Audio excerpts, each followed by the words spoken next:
O estudo de hoje tem mudado a vida de milhares de pessoas. Mudou também a minha vida. E com certeza você vai conhecer a mensagem que tem a ver com o seu futuro eterno. O juízo final é o tema que, na verdade, as pessoas precisam conhecer. Existe uma oração, uma reza que a Igreja Católica ensina. É a reza do credo, creio em Deus Pai. Ela começa mais ou menos assim: creio em Deus Pai Todo-Poderoso, Criador dos céus e da terra. E ela vai, e no finalzinho diz assim, que Jesus morreu, ressuscitou, subiu aos céus, está sentado à direita de Deus Pai Todo-Poderoso, donde há de vir julgar os vivos e os mortos. Veja, julgar os vivos e os mortos. A reza fala do julgamento, mas não diz como será o julgamento, nem diz quem será o juiz, o advogado, as testemunhas, os réus e a lei. E agora nós vamos estudar dentro da Bíblia, dentro da profecia do Apocalipse, e vamos encontrar a resposta para as perguntas sobre este tão importante assunto, o juízo final. Muitas músicas já foram feitas sobre esse assunto, mas hoje nós vamos deixar tudo isso de lado e vamos ver o que Deus tem a nos ensinar. E o Espírito de Deus, que está aqui comigo e que está aí com você, com certeza vai iluminar a nossa mente e vai nos fazer entender este tão fascinante assunto. Vamos comigo abrir a Bíblia Sagrada aqui no livro de 2 Coríntios, no capítulo 5, no versículo 10, e eu leio exatamente assim, olha, 2 Coríntios 5, versículo 10. Porque importa que todos nós compareçamos perante o tribunal de Cristo, para que cada um receba segundo o bem ou o mal que tiver feito por meio do corpo. A palavra de Deus é muito clara e diz que todas as pessoas estarão um dia diante de Deus. Quando a Bíblia diz todas as pessoas, ela está falando de pessoas de uma forma geral. Do rico, do pobre, do negro, do branco, do brasileiro, do estrangeiro. A Bíblia está falando de artistas, de pessoas famosas. E a Bíblia está falando de pessoas comuns, como nós. O que ela está dizendo, o que Deus está dizendo, é que todas as pessoas, indistintamente, estarão um dia diante de Deus, diante do Pai Celestial. E aí, eu pergunto a você, vem cá. O dia em que eu e você, o dia em que chegar o momento de você estar diante de Deus, como será? Como será o dia do juízo final? Como será o momento em que todas as pessoas, todos os homens, terão que encarar Deus face a face? A Bíblia diz, todos devem comparecer perante o tribunal de Cristo. Meu amigo, muitas pessoas nos nossos dias têm estado em tribunais, têm estado assistindo, até mesmo participando de julgamentos. Algumas pessoas participam como réus, outras como testemunhas e outras pessoas apenas assistindo. A verdade é a seguinte, quando alguém vai para um julgamento, quando alguém é réu e vai para uma sala de julgamento, ela fica preocupada, ela fica apreensiva e ela se prepara, procura um bom advogado e ela fica realmente muito atenta a tudo isto que vai acontecer no momento do julgamento. Por isso, o que estamos falando agora é do julgamento final, é do juízo final. E este assunto, o juízo final, é que deve nos levar a uma preparação maior, deve nos levar a uma preocupação maior. E é bom que você arrume um bom advogado. Mas eu tenho uma grande notícia a você. O nosso grande advogado é Jesus Cristo e ele vai interceder por mim e por você. Vamos dar uma olhadinha no computador agora e vamos analisar em detalhes esta situação que a Bíblia coloca em que todos nós estaremos um dia diante do juízo de Deus, diante do próprio Deus. Olha aqui, o juízo final. A palavra de Deus diz, todos os homens estarão um dia diante de Deus. Você pode ver aqui, todo mundo um dia vai comparecer perante o tribunal de Cristo. Deus dará um jeito e todo mundo vai estar um dia diante de Deus. E o livro de Eclesiastes, no capítulo 12, no versículo 14, afirma, Deus trará a juízo todas as obras, mesmo as escondidas, quer sejam boas, quer sejam más. Todas as obras. Quais são as obras que a gente costuma esconder? Todas as pessoas têm boas obras e todas as pessoas têm más obras. Qual destas obras você acha que nós costumamos esconder? As boas ou as más? É claro, as más. As obras boas nós fazemos questão que todo mundo veja que a gente fez, não é mesmo? As boas obras nós queremos que as pessoas olhem, vejam e até nos elogiem. Mas a verdade é a seguinte: Deus diz que vai trazer a juízo até as obras escondidas. Você tem algum pecado escondido? Você já pecou e escondeu o pecado? Com certeza, todos nós já fizemos alguma coisa errada e escondemos. Você pode esconder os seus pecados do homem.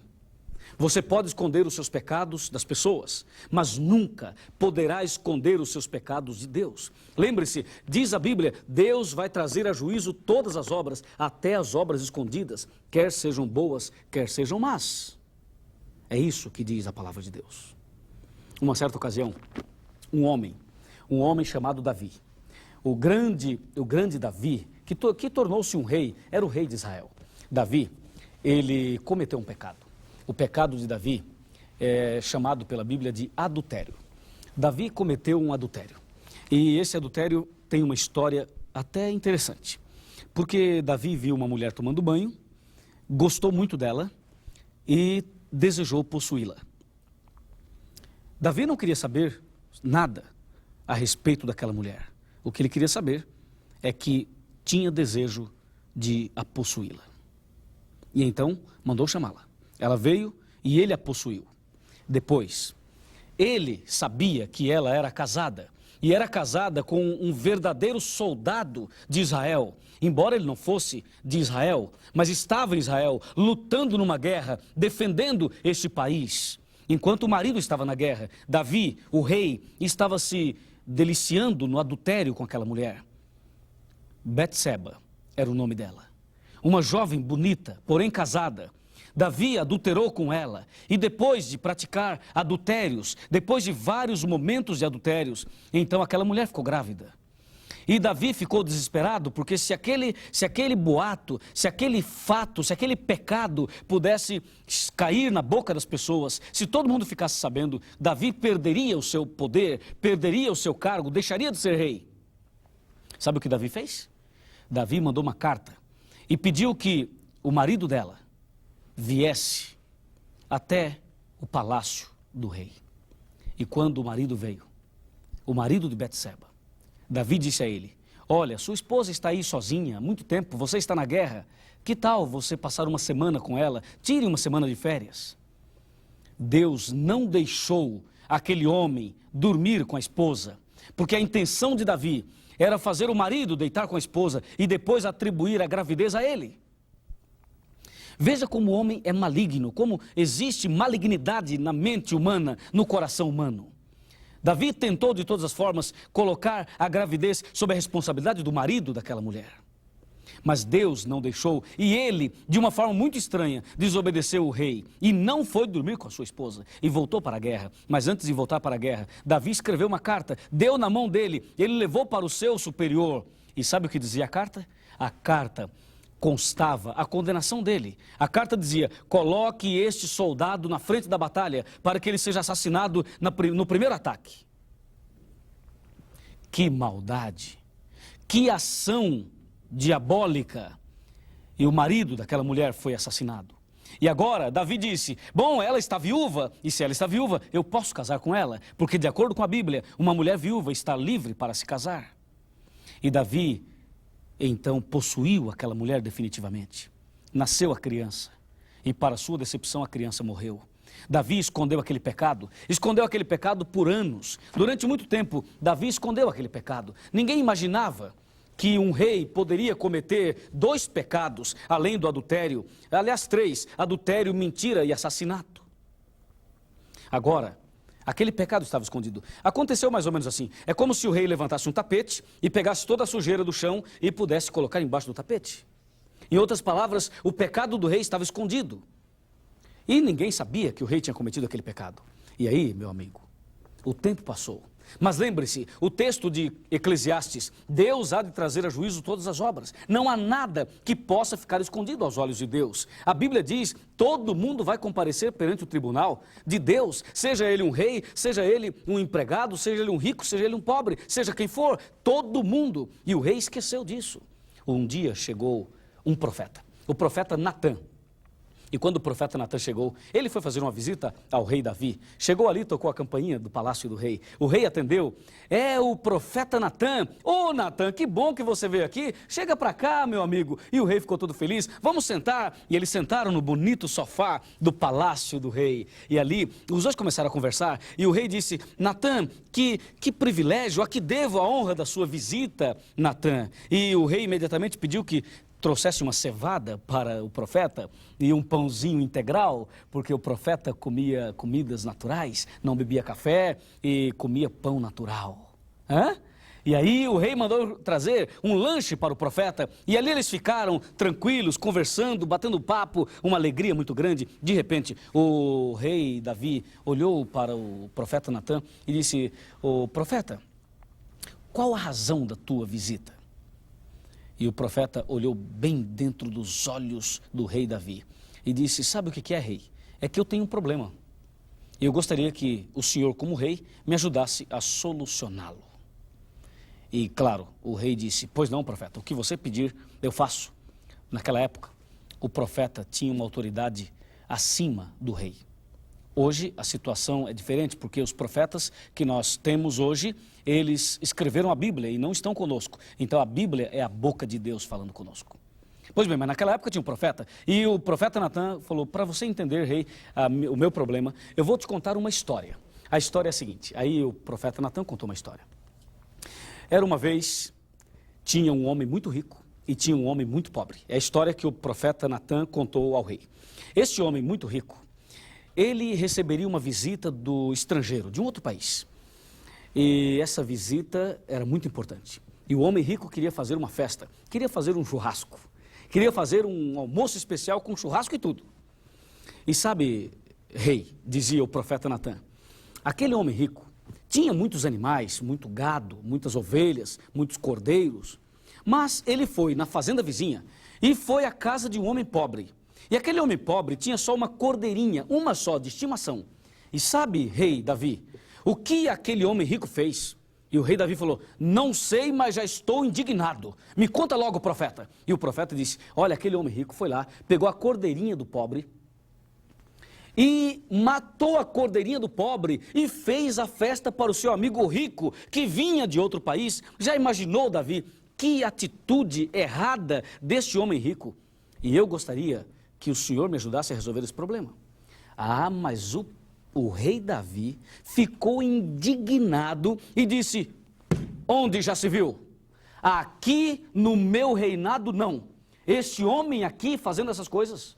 Não, eu não admito. Me diz quem é, me dá o nome, o endereço, o SIC e o RG. Vou mandar prender essa pessoa. Onde já se viu um homem? Que isso, que injustiça! E o rei ficou vermelho, indignado. E depois de tanta indignação, o rei Davi perguntou ao profeta Natã, profeta, afinal, quem é o homem? O profeta Natã olhou bem dentro dos olhos do rei Davi e disse, rei, tu és o homem. Bah, desmontou o rei. Imagina, tu és o homem. Imagina, amigo, imagina, amiga, você tem um pecado escondido. Você cometeu um pecado, escondeu, ninguém sabe do teu pecado. Quem sabe uma mentira, um adultério, um roubo, alguma coisa, você pecou e escondeu. Ninguém sabe. De repente chega um profeta na tua casa, de repente chega um pastor na sua casa e Deus revela o pecado que você cometeu. Imagina o impacto. O rei, naquela hora, caiu dos joelhos, arrependido. Ele começou a chorar e ele começou a orar e disse, realmente eu pequei. E ele sentiu o peso do arrependimento. E naquele momento, o rei fez uma linda oração. Uma oração sincera de arrependimento. E esta oração está no Salmo 51. Pega a sua Bíblia. O Salmo 51 é a oração de arrependimento do rei Davi. Eu vou ler aqui para você apenas 2 versículos ou 3. No Salmo 51, o rei Davi se arrepende e ele deixa registrado para nós o que aconteceu naquele momento de arrependimento. Vejam, Salmo 51, a partir do versículo 1, diz assim: compadece-te de mim, ó Deus, segundo a tua benignidade e segundo a multidão das tuas misericórdias. Apaga as minhas transgressões, lava-me completamente da minha iniquidade e purifica-me do meu pecado. E ele continua dizendo, e no versículo 10, ele clama e diz: cria em mim, ó Deus, um coração puro e renova dentro de mim um espírito inabalável.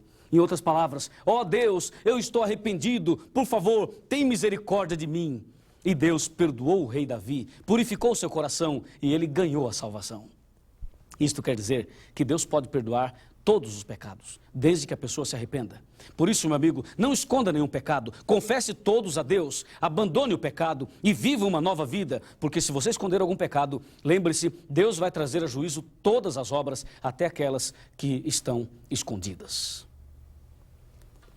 Agora, o juízo final, ele está dividido em 3 fases. Eu vou te mostrar agora numa tela maior as 3 fases do juízo. E você vai começar a entender melhor os detalhes, as fases, os acontecimentos de cada fase do juízo final. Lembre-se, são 3 fases. Vamos aqui, olhando na tela, as 3 fases do juízo. Você pode ver aqui, a primeira fase é a fase de investigação. A segunda fase é a fase de comprovação e a terceira fase é a fase de execução. Portanto, o juízo final está dividido assim: juízo de investigação, juízo de comprovação e juízo de execução. Primeiro Deus investiga, depois ele comprova com a presença das testemunhas e depois ele executa e dá a sentença final. Lembre-se, 3 fases do juízo. E das 3, é importante que você saiba que a primeira fase é a fase que estamos vivendo e por isso é a fase mais importante, a fase de investigação. Agora, a de comprovação também é importante e a de execução também é muito importante. Você precisa entender como funciona cada fase. E em rápidas palavras, eu vou explicar a você como funcionam essas 3 fases do juízo final.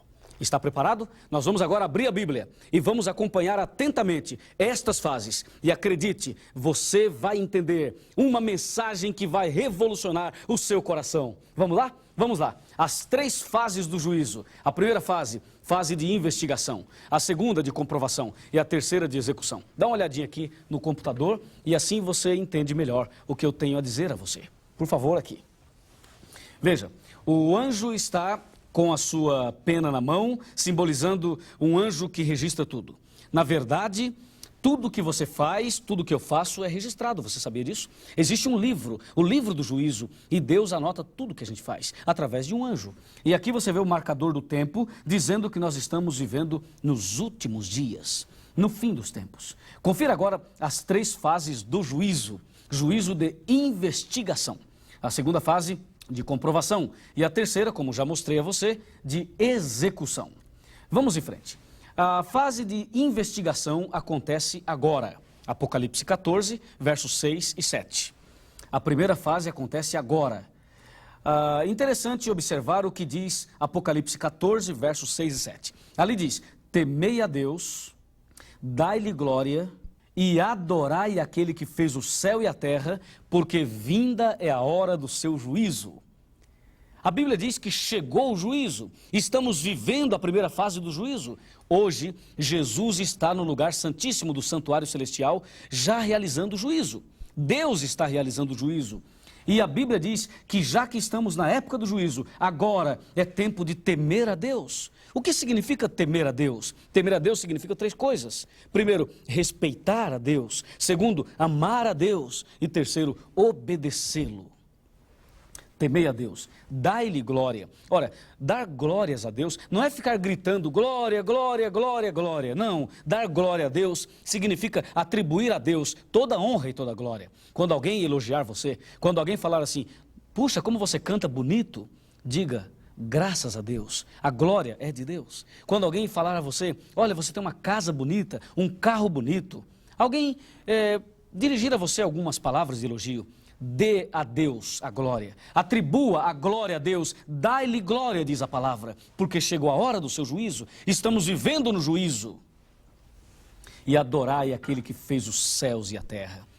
Nunca mais você deve se curvar diante de estátuas, nem do pontífice romano e nem diante de autoridades humanas. Você deve se curvar diante daquele que fez o céu e a terra. A segunda fase é a fase de comprovação. E isto vai acontecer durante os 1000 anos. Os 1000 anos é um período profético que começa com a volta de Jesus e termina com a descida da Cidade Santa. 1000 anos literais. Esse período aparece em Apocalipse capítulo 20. Durante os 1000 anos haverá a fase de comprovação do juízo. E durante os 1000 anos, o povo de Deus vai estar no céu. E os ímpios estarão mortos na terra. E aí, nós vamos ter 3 surpresas lá no céu. E eu gostaria que você prestasse atenção nisso. 3 surpresas. Primeira surpresa que vamos ter no céu, na segunda fase do julgamento, é estarmos lá. A segunda surpresa, pessoas que imaginamos que não irão para o céu, poderão estar lá. A terceira surpresa é essa daqui. Pessoas que pensamos que estarão lá no céu, elas poderão não estar. Por isso, quem é que vai para o céu? Só Deus é que sabe. Deus é que está fazendo o julgamento. Ele é o juiz. Durante a segunda fase, nós vamos ter 3 surpresas. É a fase de comprovação. E a terceira e última fase é a fase de execução, que acontecerá depois dos 1000 anos, quando a Cidade Santa descer do céu, aqui na terra, conforme diz Apocalipse 21, versículo 2. Após os 1000 anos, a fase executiva. E a fase executiva está escrito em São Mateus 25, verso de 31 a 34 e também verso 41. A Bíblia diz que naquele dia, na fase executiva do juízo, nós vamos ter 2 grupos. Um grupo à direita e o outro grupo à esquerda. Para o grupo da direita, Jesus vai dizer: vinde benditos de meu Pai, e recebei por herança o reino que vos está preparado desde a fundação do mundo. E para o grupo da esquerda, Jesus vai dizer: apartai-vos de mim, malditos, para o fogo eterno, preparado para o diabo e para os seus anjos. Terrível, não é? Mas é a fase executiva. As boas-vindas aos salvos e a condenação aos perdidos. Aí surge uma pergunta: quem é quem no juízo final? Quem é o juiz? E quem é o advogado de defesa? Quem é o acusador? Quem são as testemunhas? E os réus? Quem são os réus? E por último, qual vai ser a lei usada como norma do julgamento? Calma, este é o nosso próximo tema. Daqui a pouco, você vai ter a oportunidade de entender quem é quem no juízo final. Mas antes de terminar o tema de hoje, eu gostaria de chamar muito a sua atenção para uma mensagem que Deus tem para o seu coração. Uma mensagem forte. E com ela, eu quero chamar você a uma mudança de vida. A palavra de Deus nos diz que na fase executiva do julgamento, quando Deus estiver concluindo tudo, Ele vai ter diante de si 2 grupos. O grupo dos salvos e o grupo dos perdidos. Amigo, em que lado você vai estar naquele dia? Em que lado você vai estar? Do lado direito ou do lado esquerdo? Eu não sei, mas uma coisa eu sei, você pode decidir agora. E com certeza a sua decisão é a mesma minha, estar do lado direito. Por isso, ore a Deus, abra o coração, confesse os pecados, chame o pecado pelo nome, dê nome ao pecado, confesse um por um. E Deus vai perdoar você, vai te dar um novo coração, vai te libertar das garras do inimigo e vai te dar a vitória pelo poder do sangue que Ele derramou por você. E nada vai te atrapalhar e impedir a sua salvação. Se você crê nestas palavras, se você crê em Deus como juiz e em Jesus como advogado, eu o convido a orar agora comigo. Vamos orar? Ó Deus querido e maravilhoso, fechamos os olhos para podermos abrir o coração. O coração está aberto para receber a mensagem do Senhor. Queremos obedecer a Tua palavra, andar com Jesus, queremos ter Jesus no coração e sentimos hoje o desejo muito forte de fazer a Tua vontade e de estar do lado direito no dia da execução final do juízo. Nas Tuas mãos eu entrego este amigo, esta amiga, esta pessoa que está orando comigo. Eu tenho certeza da Tua bênção, em nome de Jesus. Amém.